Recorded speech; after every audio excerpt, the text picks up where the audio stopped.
జీవితంలో గెలవటానికి జాలి, దయ, మంచితనం మాత్రమే ఉంటే చాలదు. కర్ణుడు అంటేనే మంచితనానికి, దాన ధర్మాలకి పెట్టింది పేరు. కానీ సమయాన్ని బట్టి నడుచుకోకపోవటం వలన చెడు వైపు నిలబడి ప్రాణాలని పోగొట్టుకున్నాడు. కావున జీవితంలో గెలవాలంటే మంచితనంతో పాటు చుట్టూ ఉండే సమాజ పరిస్థితులను సమయాన్ని బట్టి నడుచుకోవాలి. చెడు స్నేహం ఊహలకి కూడా అందని విధంగా మీ జీవితం నాశనం చేయొచ్చు. శకుని పరోక్షంగా కౌరవ సామ్రాజ్యం మొత్తాన్ని నాశనం చేసి వారితో స్నేహంగా వారి ఆస్థానంలో ఉంటూనే వారికి కలలో కూడా ఊహించని పరాజయాన్ని మిగిల్చాడు. శకుని లాంటి జీవితంలో చాలా మంది మనకు మిత్రుల రూపంలో ఎదురవుతారు. అలాంటి వారి చెడు సలహాలని దూరం పెట్టాలి. ఎటువంటి భేదాలు చూడని నిజమైన స్నేహం జీవితంలో ఉన్నత స్థానానికి తీసుకెళ్తుంది. పాండవులు శ్రీకృష్ణుడిని, కౌరవులు కర్ణుడిని పొందటం అది వారికి యుద్ధ సమయంలో ఏ స్థాయిలో ఉపయోగపడిందో తెలిసినదే. కర్ణుడి లేని రారాజు బలం ఏ పాటిదో కౌరవ సేనకు కర్ణుడు ఏ స్థాయి ధైర్యమో తెలిసిన సంగతే కదా. కుల, మత, పేద మరియు ధనిక భేదాలని చూడకుండా మంచివారితో స్నేహం చేసేవారు ఖచ్చితంగా జీవితంలో గెలుస్తారు. అధికం అనేది అత్యంత ప్రమాదకరం. కౌరవుల తల్లి అయిన గాంధారికి 100 మంది కుమారులు ఉండటం వల్ల వారిని పెంచటంలో చాలా కష్టపడాల్సి వచ్చింది. రాజ్యాన్ని బిడ్డలకి సమంగా పంచటము, వారి బాగోగులు చూస్తూ క్రమశిక్షణతో పెంచటము కూడా చాలా కష్టం. అలాగే దుర్యోధనుడికి ఉన్న అధికమైన కోపం, అధికమైన రాజ్యాకాంక్ష కారణంగా కౌరవులు నాశనమయ్యారు. కాబట్టి అన్ని చోట్ల ముఖ్యంగా చెడు పక్షాన అధికం అనేది అత్యంత ప్రమాదకరం. ఎవరి పనులు వారే చేసుకోవటం. అరణ్యవాసం, అజ్ఞాతవాసంలో ఉన్న పాండవులకి వాళ్ళు నేర్చుకున్న ఇంటి వంట పనులు చాలా ఉపయోగపడ్డాయి. అలాగే మనకి కూడా మన అవసరాల కోసం అయినా కొన్ని పనులు నేర్చుకోవాలి. మనకి సంబంధించిన దానికోసం ఎంత కష్టమైనా పోరాడాలి.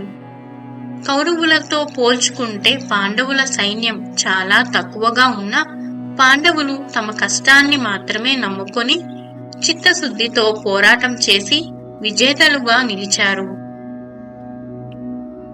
అతి ప్రేమ నష్టం కలిగిస్తుంది. ధృతరాష్ట్రుడు అటు బిడ్డల మీద ప్రేమ, ఇటు తను నమ్ముకున్న సిద్ధాంతాల మధ్య ఎలా నలిగిపోయాడో. కొడుకుల వినాశనం అంతా తెలుస్తున్నా వారి తప్పులని ఆపలేకపోయాడు. అదే ధృతరాష్ట్రుడు తన బిడ్డల మీద అంత ప్రేమని పెంచుకోక వారిని క్రమశిక్షణలో పెట్టి ఉంటే విషయం అంతవరకు వెళ్ళేది కాదేమో.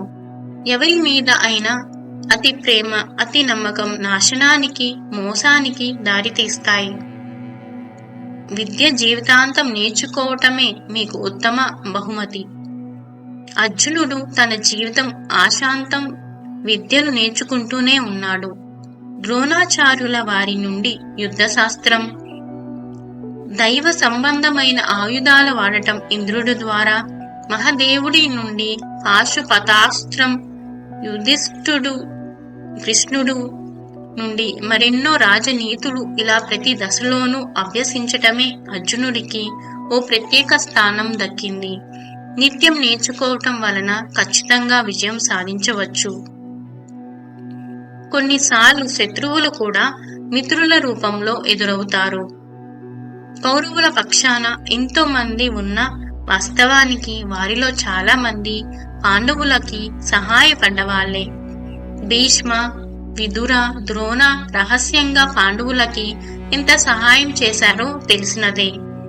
ఇక విదురుడు అయితే కౌరవుల ప్రతి అడుగు పాండవులకి మోసుకొచ్చినవాడు కదా. స్త్రీలను ఆపదల నుండి కాపాడటం. నిజానికి ద్రౌపది 5 భర్తలకు సంపన్నులు, అత్యంత బలవంతులు కూడా. కాని సభా మందిరాన అవమానం ఆపలేకపోవటంలో విఫలమయ్యారు కదా. అర్ధజ్ఞానం అత్యంత ప్రమాదకరం.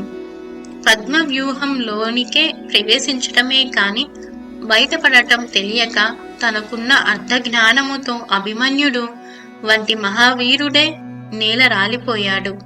ఈ పనిని అయినా పూర్తిగా తెలుసుకున్నాకే మొదలు పెట్టాలి. అలా తెలుసుకోకపోతే ఆ పనిని మధ్యలోనే వదిలేయాల్సిన పరిస్థితి వస్తుంది. స్త్రీని అవమానికి గురి చేయరాదు. కేవలం ద్రౌపదికి జరిగిన అవమానం వలన ఆమె కౌరవ సామ్రాజ్యం మీద పెంచుకున్న కోపం చివరికి కౌరవులను, వాళ్ళ సామ్రాజ్యాన్ని నామరూపాలు లేకుండా చేసింది. స్త్రీలు దేవతలతో సమానం. వాళ్ళని అవమానపరచటం అనేది చాలా పెద్ద పాపం.